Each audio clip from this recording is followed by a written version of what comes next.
Olá pessoal, tudo bem? Professor Danúzio de Biologia. Estamos aqui fazendo uma revisão do primeiro período. Vamos rever aquilo que foi visto nos primeiros dias de aula. Essa revisão é necessária para que se possa fazer a nossa avaliação bimestral na próxima semana. Vamos rever alguns conteúdos que foram aplicados nessas aulas, ok?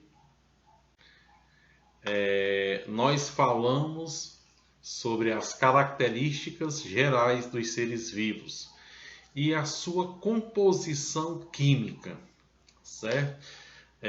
Um ser vivo, na sua composição química, nós temos as substâncias inorgânicas.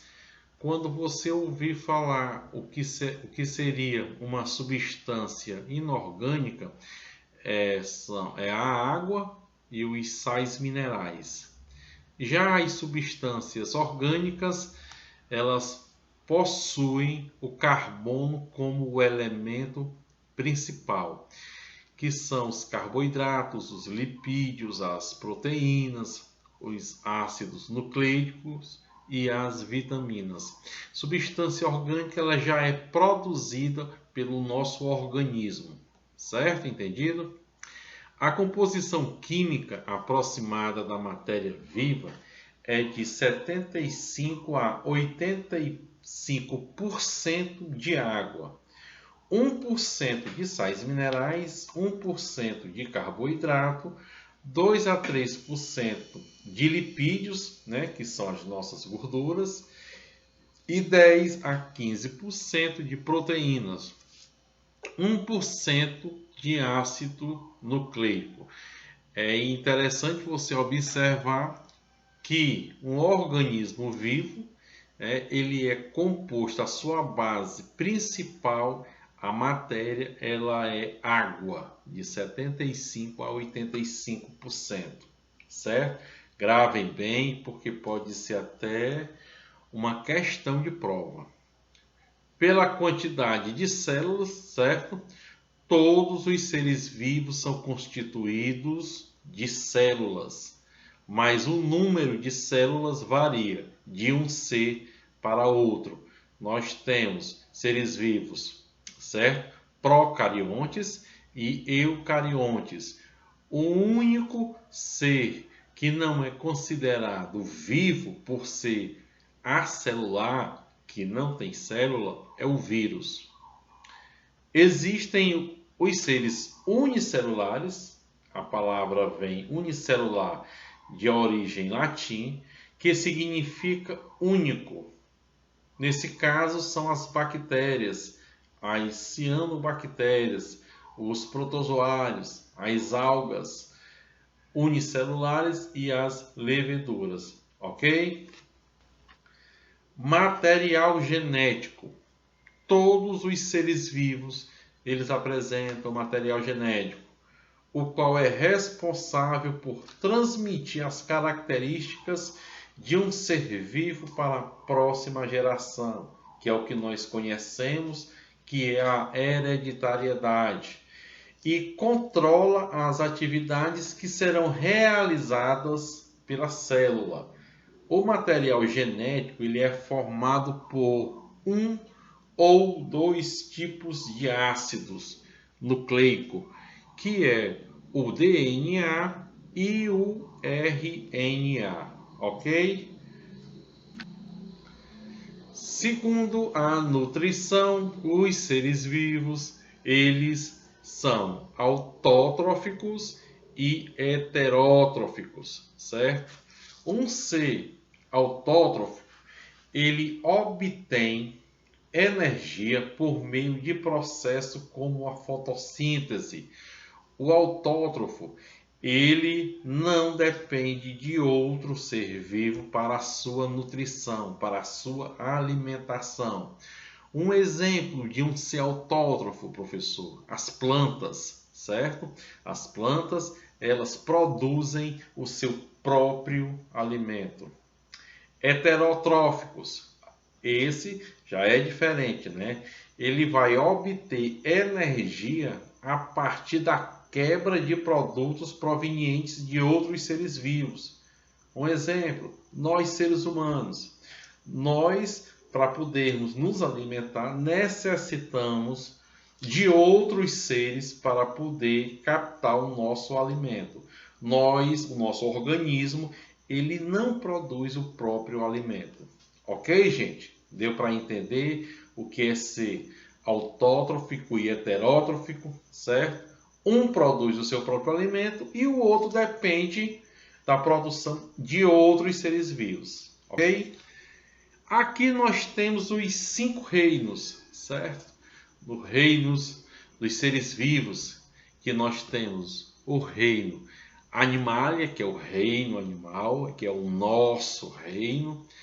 O Plantae, das plantas, pteridófitas, certo?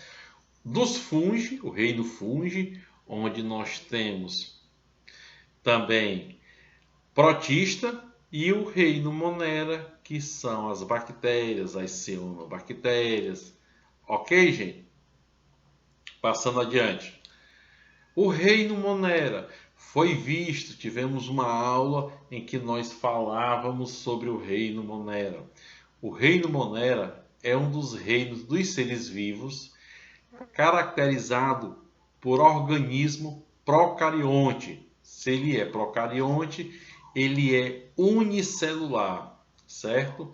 E lá no reino Monera, eles podem ser autótrofos ou heterótrofos, certo? Se caiu na avaliação alguma questão relacionada a isso, o reino Monera, que são o reino das bactérias e das cianobactérias, eles podem ser tanto autótrofo, né? Eles produzem um alimento, ou heterótrofos, depende de outros seres, certo? Esse grupo do Monera compreende, como eu já falei, bactérias e as cianobactérias, que são as algas azuis, ou as cianofícias. Bactérias. O que são as bactérias? São micro-organismos unicelulares que estão entre os menores e mais simples e mais abundantes organismos do planeta. Em todo local em que você for, você vai se deparar, vai se confrontar, sabendo que você vai encontrar uma bactéria. Elas são encontradas em uma grande diversidade de ambientes, no solo, na água, no mar, no ar, na superfície, no interior do organismo, nos materiais em decomposição. Onde você imaginar, você encontra uma bactéria. Elas podem viver isoladamente ou construir agrupamentos coloniais de diversos formatos. De acordo com a forma que apresentam, recebem uma denominação específica. Isso que nós vamos ver no próximo slide, certo? Que nós temos os tipos de bactérias, certo? Nós temos aqui os bacilos, apresentam formas alongadas, certo? Diferenciando ele da cor azul.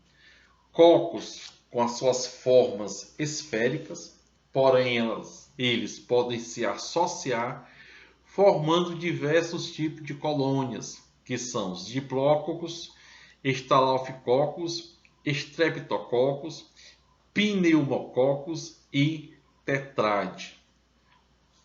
Mais aqui adiante nós temos os espirilos, apresentam uma forma de espiral, está dando para compreender, né?